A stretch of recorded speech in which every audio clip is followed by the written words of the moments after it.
नमस्कार। मेरे इस यूट्यूब चैनल में आप सभी का मैं हार्दिक स्वागत अभिनंदन करती हूँ। आज मैं एक ऐसे टॉपिक को लेकर यहाँ पे आई हूँ जो कि हमारे सामाजिक जीवन में बहुत ही उपयोगी सिद्ध होगा। परिस्थिति एवं भूमिका, स्टेटस एंड रोल। यह टॉपिक हमारे बीए प्रथम वर्ष के छात्र छात्राओं के लिए भी उपयोगी है क्योंकि यह उनके सिलेबस में है।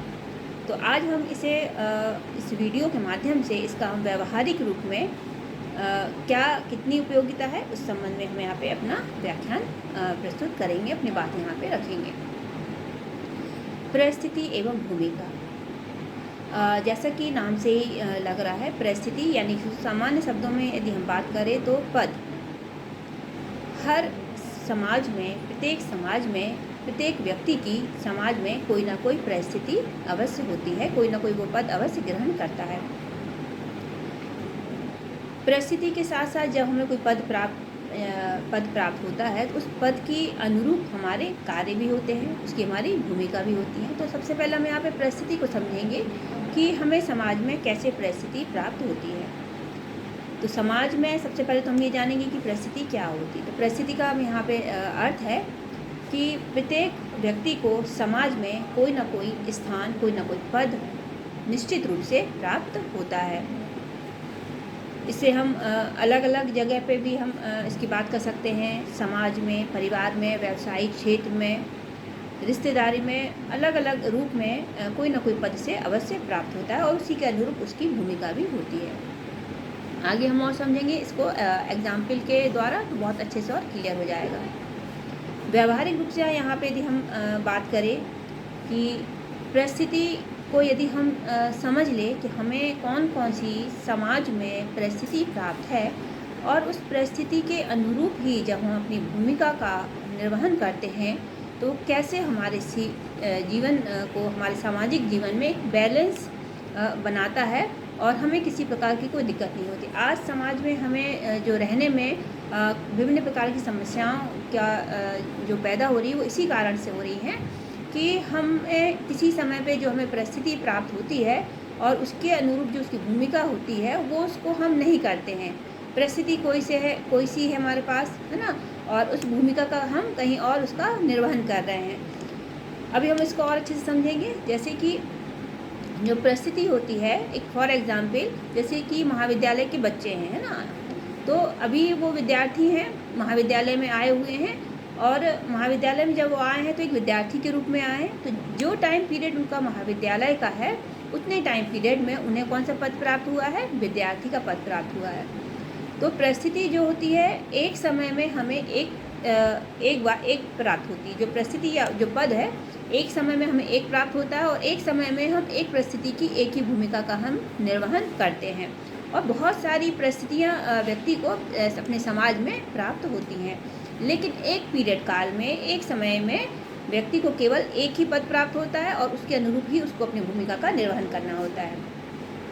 अब विद्यार्थी हैं, महाविद्यालय में आए हैं, मान लीजिए 11 बजे से शाम के 4 बजे तक विद्यार्थियों का महाविद्यालय में टाइम टेबल है। तो जब तक विद्यार्थी महाविद्यालय में है तब तक वो एक विद्यार्थी के रूप में है, विद्यार्थी के रूप में उन्हें पद प्राप्त हुआ है।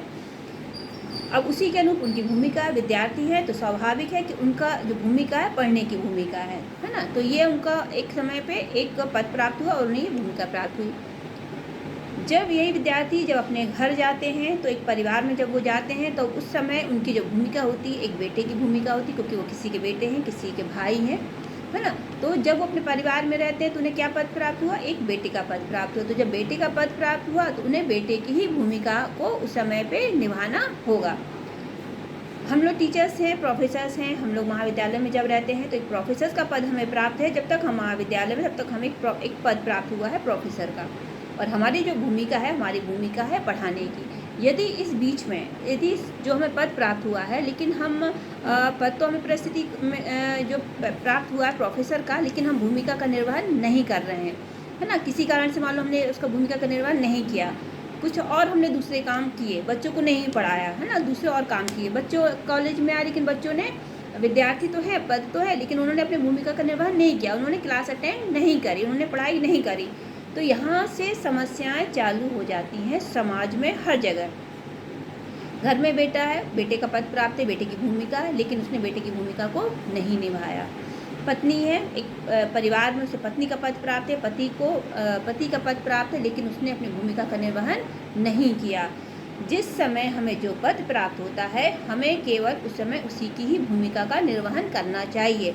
यदि हम अपने समाज में इस तरह अपनी जीवन शैली में यदि हम उसको निश्चित रूप से यदि हम ये संकल्प ले लें कि जिस समय हमें जो पद प्राप्त है, केवल हमें उसी भूमिका का निर्वहन करना है, केवल उसी पद पर ही हमें फोकस करना है, उसकी भूमिका की फोकस करना है, तो मुझे नहीं लगता कि हमें किसी प्रकार की समस्या का सामना करना पड़ सकता है। आज समाज में जो विभिन्न प्रकार की समस्याएं आ रही हैं, वो इसी कारण से आ रही हैं क्योंकि हम एक साथ बहुत सारी भूमिकाओं का निर्वहन करने का प्रयास करते हैं, और जिस समय हमें जो पद प्राप्त होता है, उस पद को छोड़ के, है ना, उसकी दूसरे पद की भूमिका हम निभाने का यहाँ पे प्रयास करते हैं। तो मुझे लगता है कि इस संबंध में आपको बहुत अच्छे से क्लियर हो गया होगा कि मैं परिस्थिति और भूमिका के बारे में जो इसका व्यवहारिक हमारे जीवन में व्यवहारिक जो इसकी उपयोगिता है वो क्या है। सैद्धांतिक रूप से जब हम विद्यार्थियों के लिए बारे में बात करेंगे तो बहुत सारी चीज़ें हैं, परिस्थिति हैं, की अर्थ है, परिभाषा है, विशेषता है, भूमिका की अर्थ, परिभाषा, विशेषता है। तो ये सैद्धांतिक रूप से है कि जब बच्चे को पढ़ाया जाता है तो उन्हें कैसे पढ़ना है और कैसे एग्जाम में जाके लिखना है। तो अभी मैंने आपको जो बताया ये परिस्थिति भूमिका के व्यवहारिक जीवन में उनकी उपयोगिता है। थोड़ा सा यहाँ पे हम आगे और चर्चा करेंगे परिस्थिति की कि समाज में जैसे कि मैंने कहा कि प्रत्येक व्यक्ति को बहुत सारे पद प्राप्त होते हैं समाज में, और एक समय में एक पद प्राप्त होता है। उसी प्रकार जो परिस्थिति है, व्यक्ति जो परिस्थिति है वो दो प्रकार की होती है जो समाज में व्यक्ति को प्राप्त होती है। पहली है प्रदत्त परिस्थिति, दूसरी है अर्जित परिस्थिति। प्रदत्त परिस्थिति एक ऐसी परिस्थिति है जो मनुष्य को बिना किसी मेहनत के समाज में प्राप्त होती है। अर्जित परिस्थिति को हम क्या कहेंगे? एक ऐसी परिस्थिति जिसे व्यक्ति ने अपनी मेहनत से, अपनी योग्यता से, अपनी कुशलता से उसे समाज में प्राप्त किया है, वो कहलाती है अर्जित परिस्थिति। अब इसको हम एग्जाम्पल के थ्रू समझेंगे।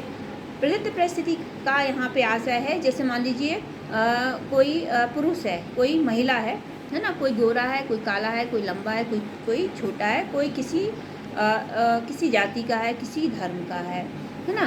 तो उसने किसी प्रकार की इसमें मेहनत नहीं करी, उस परिवार में उसका जन्म हुआ, उस जाति में उसका जन्म हुआ, इसलिए वह उस जाति का हो गया, है ना।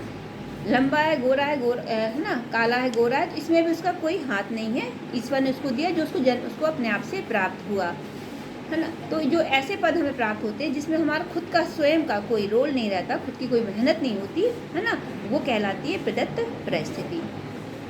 अर्जित परिस्थिति, जैसे कि हमने आपसे कहा कि जब हम अपनी मेहनत से, अपनी योग्यता से उसे प्राप्त करते हैं तो वो कहलाती है अर्जित परिस्थिति।